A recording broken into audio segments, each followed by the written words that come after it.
시청자 여러분 안녕하십니까? 우파는 분열로 망하고 좌파는 위선으로 망한다고 말씀드린 적이 있습니다. 김남북 의원의 60억 원 코인 사건, 이 사건을 보면서 이 좌파의 이 위선 코스프레에 역겨움을 느끼는 사람들이 많습니다.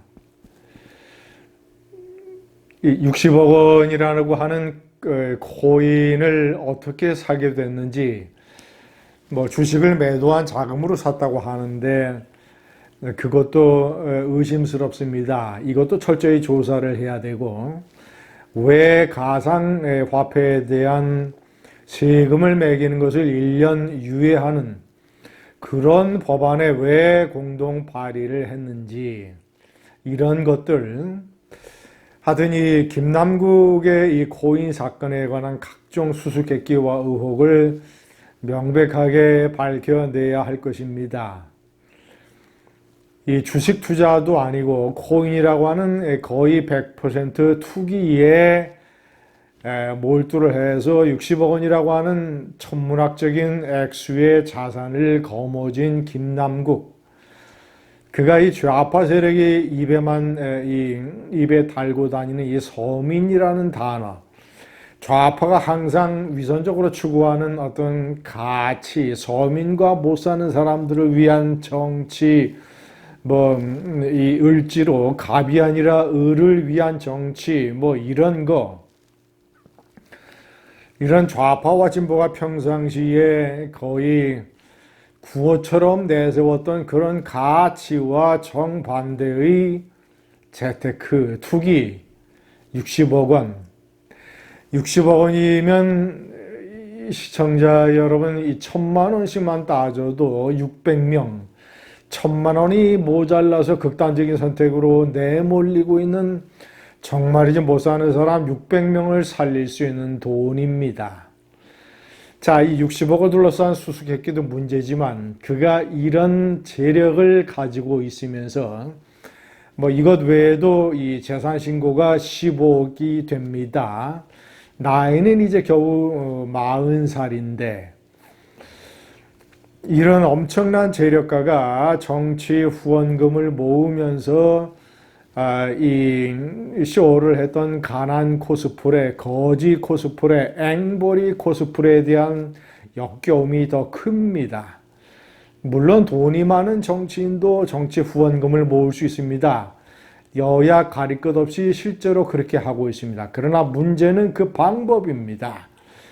60억 원의 재력, 그것도 투기 자산을 가지고 쉽게 일확천금을 벌어서 평생 먹고 사는 데 걱정 없는 사람이라면 정치 후원금을 모으는 방법도 조금 점잖아야 할 것입니다.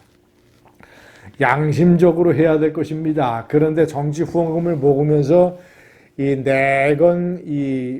SNS에 올린 글, 자, 나는 국회의원이라고 호텔에 가서 잔 적이 없다. 저렴하고 깨끗한 모텔을 이용한다.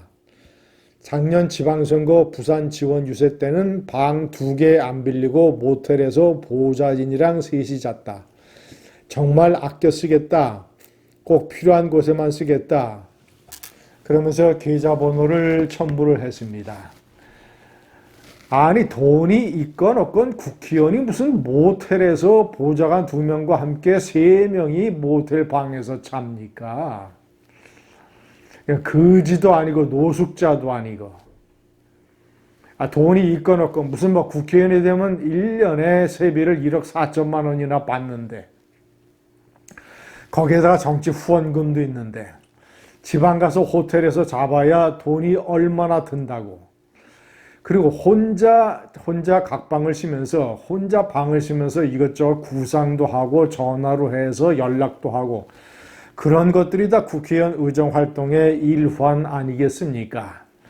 그런데 무슨 싸구려 모텔 방 하나 빌려서 보좌관 2명하고 3명이서 잔다고, 이런 거의 노숙자 앵벌이 수준의 이따위 글을 올려서 거지 코스프레, 앵벌이 코스프레를 해댔습니다. 시청자 여러분, 이 좌파의 앵벌이 코스프레는 김남국뿐만 아닙니다. 문재인 정권에서 대법원을 망치는 데에 주력을 했던 이 좌파 우리법 연구회 출신의 김명수 대법원장으로 지명을 받으면서 춘천지방법원으로 있으면서 서울의 대법원에서 양승태 대법원장을 만나러 오는 길에 당연히 춘천지방법원장이 관용차를 타고 올라오면서 이것저것 구상도 하고 전화 연락도 하고 대법원장의 이 청문회는 어떻게 준비를 할 것이며 대법원을 어떻게 운영하고 인사는 어떻게 할 것인가, 이런 구상을 해야 됨에도 마땅하고, 춘천지방법원에서 춘천의 시외버스 터미널로 이동을 해서 시외버스를 타고 서울의 동대문 시외버스 터미널에 내려서 지하철을 타고 서초동의 대법원에 오는 이 생쇼 가난 코스프레를 해댔습니다. 그러면서 정작 대법원장이 돼서는 관사의 판사 아들, 변호사 며느리들 살게 하면서 재테크하게 하고 16억 원을 들여서 관사를 리모델링 했습니다. 가난 코스프레뿐만 아닙니다. 환자 코스프레, 세계 역사에 남을 만한 환자 코스프레의 주인공 박지원. 2004년에 대북 불법 송금 4억 5천만 달러로 재판을 받으면서 원래 한쪽 눈은 의안인데 남은 한쪽마저 녹내장으로 실명의 위기에 처했다고 제발 좀 구속 집행정지 해달라고 휠체어에 앉아서 환자복을 입고 마스크를 쓰고 안대를 하고 환자 코스프레를 해댔습니다. 구속정지 6번이나 혜택을 받고 정작 3년 징역형에 1년 반만 살고 노무현이가 사면을 해줘서 다시 국회의원 출마를 해서 이 사선 중진 의원까지 되고 나중에 국정원장도 하고 온갖 정상인이 할 수 있는 정치 활동을 다 하면서 온갖 혜택을 누려댔습니다. 시청자 여러분, 그런 식의 환자였다면 과연 아무리 녹내장이 조금 있다 하더라도 나중에 이런 식의 정상적인 사면까지 받아서 이런 활동이 가능했겠는가? 얼마나 코스프레를 해댔으면, 얼마나 생쇼를 해댔으면, 얼마나 판사와 재판부를 속이려고 했으면, 이 희대 역사에 남은 환자 코스프레 박지원, 그러고 나서 국정원장이 돼서 이 나라의 안보를 망치는 데 주도적인 역할을 했습니다. 우파는 분열로 망하고 좌파는 위선으로 망합니다.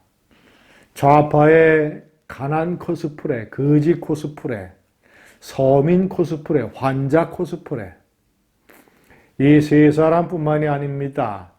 이 좌파의 코스프레 백서를 만들어도 충분히 한 권이 됩니다. 감사합니다.